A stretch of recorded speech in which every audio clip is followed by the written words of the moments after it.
Good morning, everyone. So, today let us start with module 4, okay?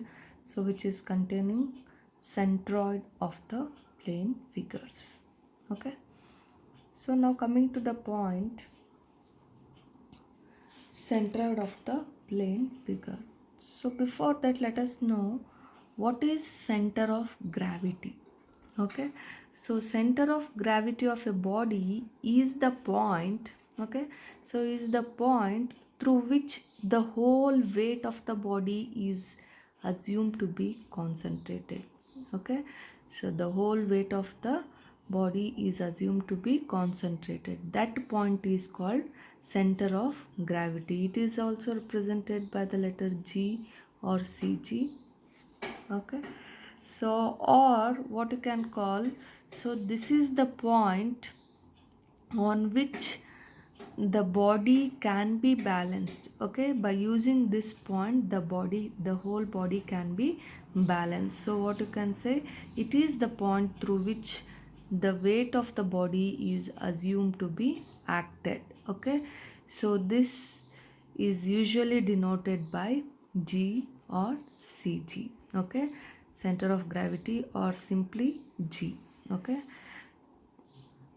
So then comes another point similar to center of gravity, that is centroid, okay? So centroid is related to the plane figures or plane areas, okay? So the centroid of an area is the point at which the whole area of the plane figure is assumed to be concentrated.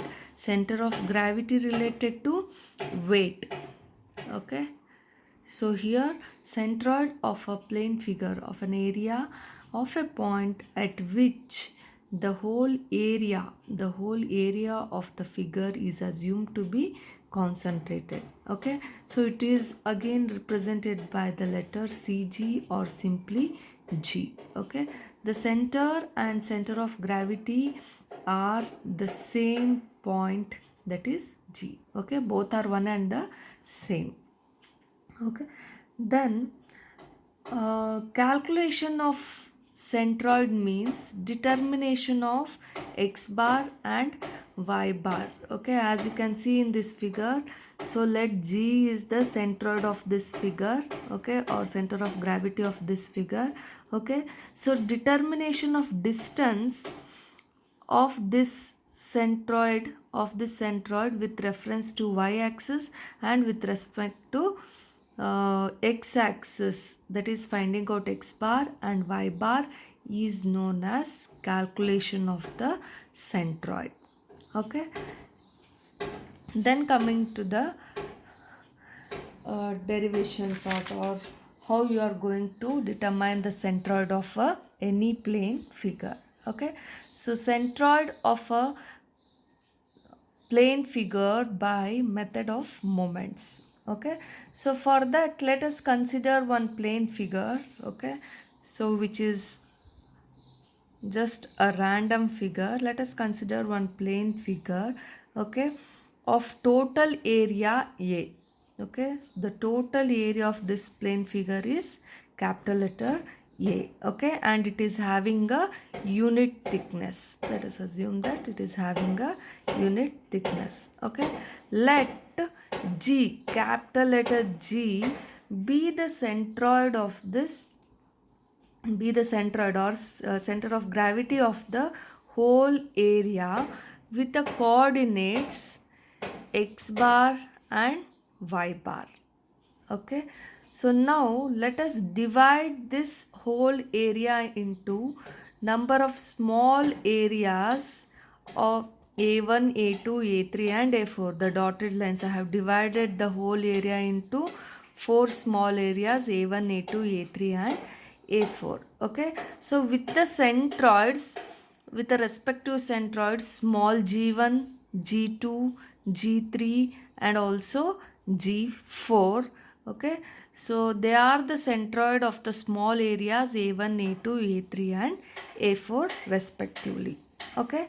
So then in this figure, y bar is the distance from the x axis of the centroid G, okay, and x bar is the distance, centroidal distance or the distance with respect to y axis, okay. Similarly, x1, y1, x2, y2, x3, y3, x4, y4 are the centroidal distances with respect to y-axis and x-axis of small areas which are having the centroids G1, G2, G3, G4 respectively. Okay, so then according to this figure, what you can write, the total area A can be written as A1 plus A2 plus A3 plus A4. Let it be equation number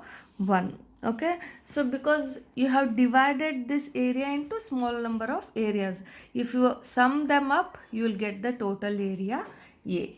Okay, so then as I said, let x1 y1, x2 y2, x3 y3, x4 y4 be the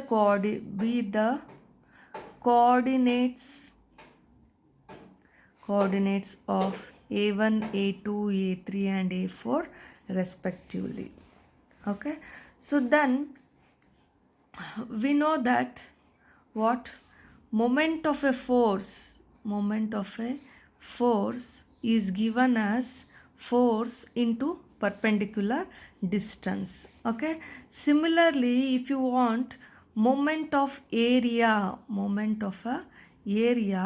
so it can be written as area, magnitude of area into perpendicular distance. Okay, so this is moment of force F into L, and moment of area is A into L, that is area into L.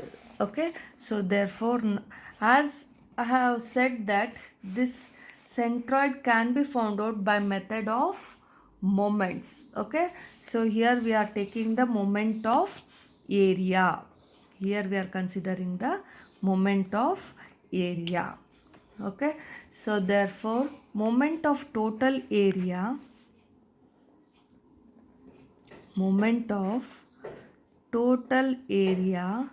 A about OY axis can be equal to, so total area A into perpendicular distance is x bar. About the y axis you are considering, about y axis, okay, so perpendicular distance is, this x bar is the perpendicular distance, hence total area A into x bar is the moment about the OY axis. Okay, so which can be written equal to summation of areas into x bar. Okay, let it be equation number 2. Okay, now sum of moment of all areas about again OY axis can be equal to A1 into x1 plus A2 into x2 plus A3 into x3 plus A4 into x4. Let it be equation number 3. Okay, so this can be equal to summation of A into x. Okay, so therefore, okay, equating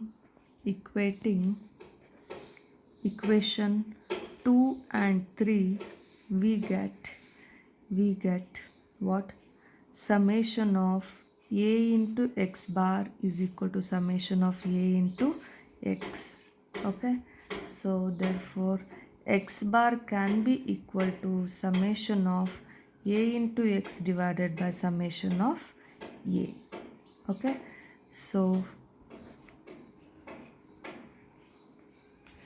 this is how you need to find the value of the x bar, okay, with respect to y-axis, with respect to y-axis. Okay. Similarly, if we equate the moments of all areas about OX axis, okay, to the moment of total area about OX axis, we get summation of A into y bar is equal to summation of A into y. Okay, so y bar can be equal to summation of A into y by summation of A. Okay, so let this be equation number 2. Okay, hence the centroid or the center of gravity of any plane figure is given by what? X bar is equal to summation of A into x divided by summation of A, and y bar is equal to summation of A into y divided by summation of A. Okay, so these are the two formulas to calculate the center of gravity or centroid of any plane figure.